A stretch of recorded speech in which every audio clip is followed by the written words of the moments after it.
Hi guys. आज की इस क्लास में हम 26 जुलाई के कुछ मोस्ट इम्पॉर्टेंट करंट अफेयर को देखेंगे। चलिए स्टार्ट करते हैं। पहला क्वेश्चन दिया हुआ है, दूर संचार कंपनी वोडाफोन आइडिया, जिसे वीआई के नाम से जाना जाता है, के सीईओ कौन हैं? इसका right answer option B Akshaya Moondra है। दूर संचार कंपनी वोडाफोन आइडिया वीआई के सीईओ अक्षय मुद्रा को बनाया गया है। वीआई से रिलेटेड कुछ इम्पोर्टेंट फैक्ट को देख लेते हैं। वीआई की स्थापना 31 अगस्त 2018 को हुई थी। इसका मुख्यालय मुंबई और गांधीनगर में है। मुंबई की राजधानी महाराष्ट्र है और गांधीनगर की राजधानी गुजरात है। इसके संस्थापक कुमार मंगलम बिरला हैं। Present organisation Aditya Birla group है। टॉप 5 कंपनियों के सीईओ को देख लेते हैं। ई कॉमर्स कंपनी अमेजन के वर्तमान सीईओ एंडी जेसी हैं। मैसेजिंग ऐप व्हाट्सएप के वर्तमान सीईओ बिल कैथर्ड हैं। बहुराष्ट्रीय प्रौद्योगिकी कंपनी एप्पल के वर्तमान सीईओ टिम कुक हैं। सोशल नेटवर्किंग साइट ट्विटर के वर्तमान सीईओ पराग अग्रवाल हैं। भारतीय e commerce shopping website Paytm के वर्तमान सीईओ विजय शेखर शर्मा हैं। क्वेश्चन नंबर 2 दिया हुआ है, वैश्विक ऊर्जा पुरस्कार 2022 ग्लोबल एनर्जी प्राइज 2022 किसने जीता है? इसका right answer option D Kaushik Rajshekhar है। भारतीय मूल के प्रोफेसर कौशिक राजशेखर ने वैश्विक ऊर्जा पुरस्कार 2022 जीता है। कौशिक राजशेखर ह्यूस्टन विश्वविद्यालय अमेरिका में इंजीनियरिंग के प्रोफेसर हैं। इनको यह पुरस्कार बिजली उत्पादन उत्सर्जन को कम करते हुए परिवहन विद्युतीकरण और ऊर्जा दक्षता प्रौद्योगिकियों में उत्कृष्ट योगदान के लिए दिया गया है।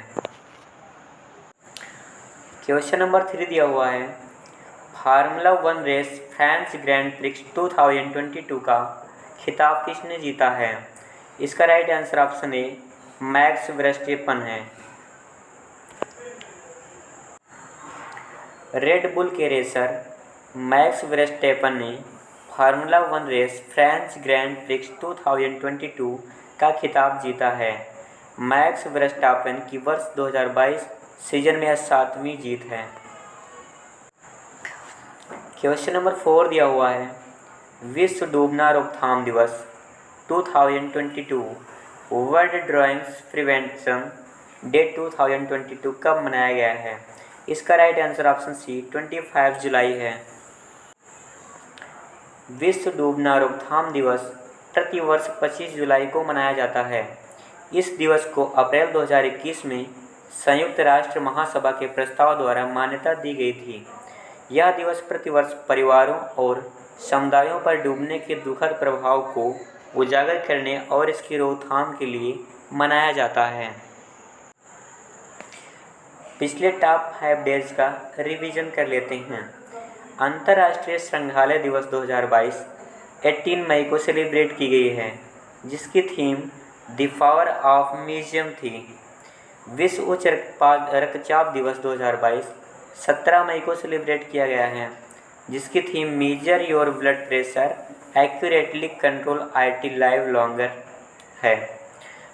विश्व दूरसंचार और सूचना समाज दिवस 2022 17 मई को सेलिब्रेट किया गया है, जिसकी theme digital technologies for older person and healthy ageing थी।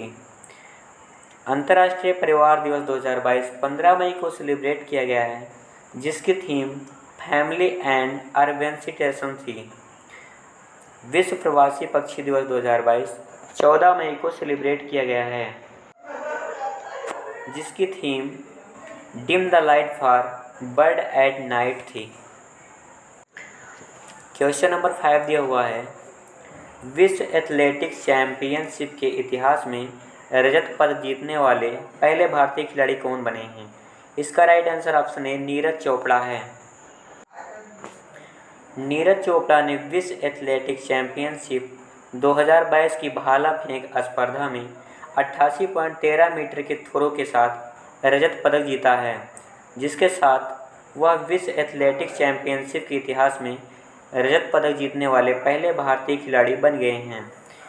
इसका आयोजन यूजीन में हुआ था, जो कि अमेरिका में स्थित है, और 18वां संस्करण था ये। क्वेश्चन नंबर 6 दिया हुआ है, 69वीं सीनियर पुरुष राष्ट्रीय कबड्डी चैंपियनशिप 2022 का खिताब किसने जीता है? इसका राइट आंसर ऑप्शन ए भारतीय रेलवे है। भारतीय रेलवे ने 69वीं सीनियर पुरुष राष्ट्रीय कबड्डी चैंपियनशिप 2022 के फाइनल मैच में महाराष्ट्र को 38 से 21 हराकर लगातार चौथी बार यह खिताब जीता है। इसका आयोजन स्थल हरियाणा में हुआ था और 69वां संस्करण था ये।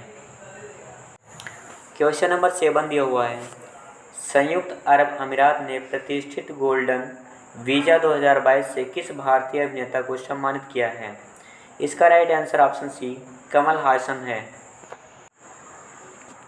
संयुक्त अरब अमीरात ने साउथ सुपरस्टार कमल हासन को प्रतिष्ठित गोल्डन वीज़ा 2022 से सम्मानित किया है। संयुक्त अरब अमीरात का गोल्डन वीज़ा एक दीर्घकालिक निवास वीज़ा प्रणाली है, जिसकी अवधि 5 से 10 साल तक होती है। इसके बाद वीज़ा ऑटोमेटिकली रिन्यू हो जाता है। यह सम्मान विभिन्न क्षेत्रों में निवेशक, उद्यमी, उत्कृष्ट प्रतिभा वाले व्यक्ति, शोधकर्ता, मेडिकल पेशेवर, वैज्ञानिक और छात्रों को दिया जाता है। यूएई से रिलेटेड कुछ इम्पोर्टेंट फैक्ट को देख लेते हैं।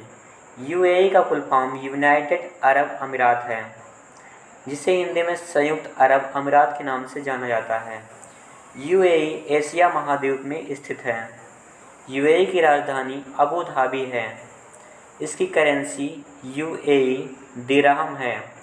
यूएई के राष्ट्रपति शेख मोहम्मद बिन जायद अल नहयान हैं। यूएई के शहर में दुबई में अंतर्राष्ट्रीय क्रिकेट परिषद आईसीसी का मुख्यालय है।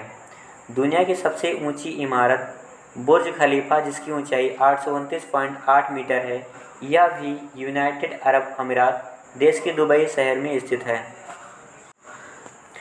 कोयले से बिजली बनाने वाला पहला देश यूएई बना है।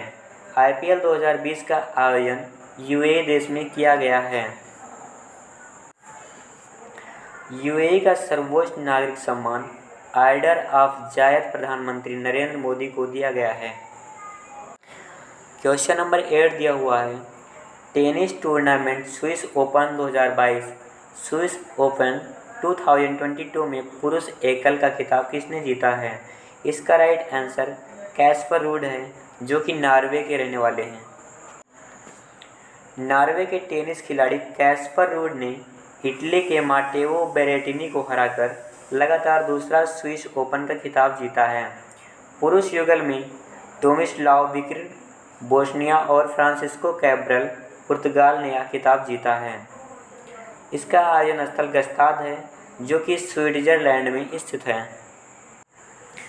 क्वेश्चन नंबर 9 दिया हुआ है, भारत में इलेक्ट्रिक मोबिलिटी को बढ़ावा देने के लिए ई अमृत नामक मोबाइल ऐप को किस संस्थान ने लॉन्च किया है? इसका right answer option B NITI Aayog है। नीति आयोग नई दिल्ली ने भारत में इलेक्ट्रॉनिक मोबिलिटी को बढ़ावा देने के लिए ई अमृत नामक मोबाइल ऐप को लॉन्च किया है। ई अमृत अब इलेक्ट्रॉनिक या इलेक्ट्रिक वाहनों के लिए एक पोर्टल हुआ करता था, जिसका उद्देश्य इलेक्ट्रॉनिक वाहनों के सभी पहलुओं के लिए वन स्टॉप शॉप बनना था। ई अमृत मोबाइल ऐप यूजर्स को एंगेजमेंट टूल्स जैसी महत्वपूर्ण जानकारियाँ मुहैया कराएगा, जिसके माध्यम से वे इलेक्ट्रिक वाहनों की जानकारी और लाभों को समझ सकेंगे। पिछले टॉप 5 ऐप को रिवीजन करेंगे। पिछले कुछ ही दिनों में जो 5 टॉप ऐप लॉन्च किए गए हैं। भारत को विदेशी व्यापार से संबंधित जानकारी प्रदान करने के लिए निर्यात नामक पोर्टल को किसने लॉन्च किया है? इसका राइट आंसर नरेंद्र मोदी होगा, जो कि प्रधानमंत्री हैं। इन्होंने भारत को विदेशी व्यापार से संबंधित जानकारी प्रदान करने के लिए निर्यात नामक पोर्टल को लॉन्च किया है। सड़क पर रहने वाले बच्चों के पुनर्वास की प्रक्रिया में सहायता करने के लिए CISS नामक ऐप को किसने लॉन्च किया है? तो इसका राइट आंसर राष्ट्रीय बाल अधिकार संरक्षण आयोग NCPCR होगा।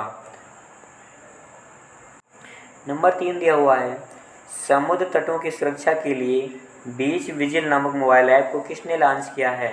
इसका राइट आंसर प्रमोद सावंत होगा, जो कि गोवा के मुख्यमंत्री हैं। क्वेश्चन नंबर 4 दिया हुआ है, लोगों के लिए संसद और उनके सांसदों की कार्यवाही की जानकारी हासिल करने के लिए डिजिटल संसद नामक ऐप को किसने लॉन्च किया है? इसका राइट आंसर लोकसभा सचिवालय है। क्वेश्चन नंबर 5 दिया हुआ है, शेयर बाजार में धोखे से बचने के लिए साथी मोबाइल ऐप को किसने लॉन्च किया है? इसका राइट आंसर भारतीय प्रतिभूति एवं विनिमय बोर्ड SEBI होगा। क्वेश्चन नंबर 10 दिया हुआ है, ग्रामीण महिला उद्यमों की सहायता के लिए डिजीवाड़ी कॉल सेंटर शुरू करने के लिए नैसकॉम फाउंडेशन ने किस प्रौद्योगिकी कंपनी के साथ समझौता ज्ञापन पर हस्ताक्षर किए हैं? इसका right answer option C Google है। नैसकॉम फाउंडेशन ने गूगल के साथ मिलकर डिजीवाड़ी पहल के तहत 2 कॉल सेंटर शुरू करने की घोषणा की है। डिजीवाड़ी एक ऐसा संस्थान होगा जहां ग्रामीण महिला उद्यमी कॉल कर सकेंगी और अपने व्यवसाय को बढ़ाने में मदद करने के लिए जानकारी प्राप्त कर सकेंगी। गूगल के कुछ इम्पोर्टेंट फैक्ट को देख लेते हैं। गूगल की स्थापना 4 सितंबर 1998 को हुई थी। इसके संस्थापक सर्गेई ब्रिन और लैरी पेज हैं। इसका मुख्यालय कैलिफोर्निया में स्थित है, जो कि यूनाइटेड स्टेट ऑफ अमेरिका में लोकेटेड है। 26 जुलाई के कुछ अन्य महत्वपूर्ण क्वेश्चनों को देख लेते हैं। विश्व स्वास्थ्य संगठन WHO ने कोरोना वायरस के बाद किस बीमारी को ग्लोबल हेल्थ इमरजेंसी घोषित कर दिया है? तो इसका राइट आंसर मंकी पॉक्स है। मंकी पॉक्स को विश्व स्वास्थ्य संगठन ने कोरोना वायरस के बाद ग्लोबल हेल्थ इमरजेंसी घोषित कर दिया है। क्वेश्चन नंबर 12 दिया हुआ है, स्वर सम्राट फेस्टिवल 2022 SSF 2022 का 10वां संस्करण कहाँ शुरू हुआ है? तो इसका राइट आंसर नई दिल्ली है। क्वेश्चन नंबर 13 दिया हुआ है, सशस्त्र बलों के बीच समन्वय बढ़ाने के लिए तीनों सेनाओं के संयुक्त थिएटर कमांड की स्थापना की घोषणा किसने की है? इसका राइट आंसर राजनाथ सिंह हैं, जो कि केंद्रीय रक्षा मंत्री हैं। क्वेश्चन नंबर 14 दिया हुआ है, राष्ट्रीय थर्मल इंजीनियर दिवस 2022 कब मनाया गया है? इसका राइट आंसर 24 जुलाई है। क्वेश्चन नंबर 15 दिया हुआ है, राष्ट्रीय भूमि प्रबंधन निगम NLMC के नए अंतरिम प्रमुख कौन बने हैं? इसका राइट आंसर संजय कुमार जैन है। आज के लिए इतना ही। Thank you for watching video.